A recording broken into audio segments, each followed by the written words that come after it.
শেষ পর্যন্ত পরম বন্ধু যুক্তরাষ্ট্র রক্ষা করতে পারল না ইসরায়েলকে। জাতিসংঘ কালো তালিকাভুক্ত করেছে ইসরায়েলের সেনাবাহিনীকে। গাজায় মানবাধিকার লঙ্ঘন সহ নানা অপরাধে অভিযুক্ত হয়েও বাইডেন প্রশাসনের আশীর্বাদ পুষ্ট দখলদার এই বাহিনী। সব মিলিয়ে যে জাতিসংঘে যুক্তরাষ্ট্রের এত প্রভাব, সেখানেও মহা বিপদে ইসরায়েল। কিভাবে যুক্তরাষ্ট্রকে উপেক্ষা করে ইসরায়েলের সেনাবাহিনীকে কালো তালিকাভুক্ত করল জাতিসংঘ, জানাচ্ছেন মোহাম্মদ সোহাগ বিশ্বাস। ফিলিস্তিনের অবরুদ্ধ ভূখণ্ড গাজায় শিশুদের উপর বর্বর হামলার প্রেক্ষিতে ইসরায়েলি সেনাবাহিনীকে কালো তালিকাভুক্ত করেছে জাতিসংঘ। গাজায় ইসরায়েলি হামলায় হাজার হাজার শিশু হতাহত হওয়ার পর এমন সিদ্ধান্ত নিল বৈশ্বিক এই সংস্থা। শনিবার ব্রিটিশ গণমাধ্যম বিবিসির প্রতিবেদনে এ তথ্য জানানো হয়েছে।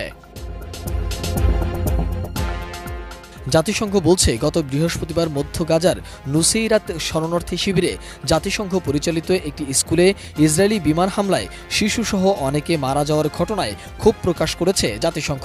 দখলদারদের বর্বর হামলায় শিশুরা বেশি ক্ষতিগ্রস্ত হওয়ায় ইসরায়েলি সশস্ত্র বাহিনীকে কালো তালিকাভুক্ত করেছে সংস্থাটি।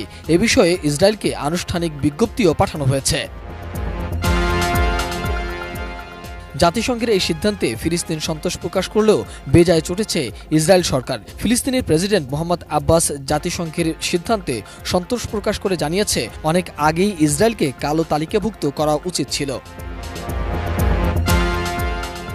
অন্যদিকে ইসরায়েলের প্রধানমন্ত্রী বেনিয়ামিন নেতানিয়াহু জাতিসংঘের এমন সিদ্ধান্তের প্রতিক্রিয়া জানাতে গিয়ে বলেছেন, হামাসকে সমর্থন করে সংস্থাটি নিজেকে ইতিহাসের কালো তালিকাভুক্ত অন্তর্ভুক্ত করেছে। জাতিসংঘে নিযুক্ত ইসরায়েলি রাষ্ট্রদূত গিলাদ এরদান সামাজিক যোগাযোগ মাধ্যমে এক্সে জানিয়েছে, জাতিসংঘের এই পদক্ষেপকে লজ্জাজনক হিসাবে অভিহিত করা যায়। 100% কপার কন্ডেন্সারে তৈরি ভিশন ফ্রিজ, তাই গুণে মানে অটুট থাকে বছরের পর বছর। ইসরায়েলি এই রাষ্ট্রদূত আরও বলেন, এটি একটি লজ্জাজনক সিদ্ধান্ত। আমাদের সেনাবাহিনী হলো বিশ্বের সবচেয়ে নৈতিকতা সম্পন্ন সেনাবাহিনী। এক ব্যক্তি একে কালো তালিকাভুক্ত করেছেন, তিনি হলেন জাতিসংঘের মহাসচিব। তিনি সন্ত্রাসবাদকে উৎসাহিত করছেন, তিনি ইসরায়েলের প্রতি ঘৃণা দ্বারা পরিচালিত। এদিকে যুক্তরাষ্ট্রের যুদ্ধবিরতির প্রস্তাবের মধ্যেই গাজায় বড় হামলা চালিয়ে যাচ্ছে ইসরায়েলি সেনাবাহিনী।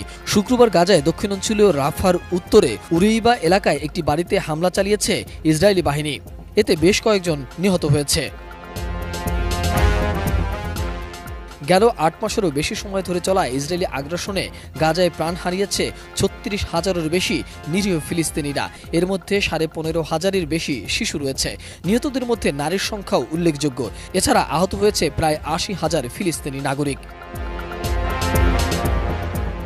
মোহাম্মদ সোহাগ বিশ্বাস, ডেস্ক রিপোর্ট, এটিএন নিউজ।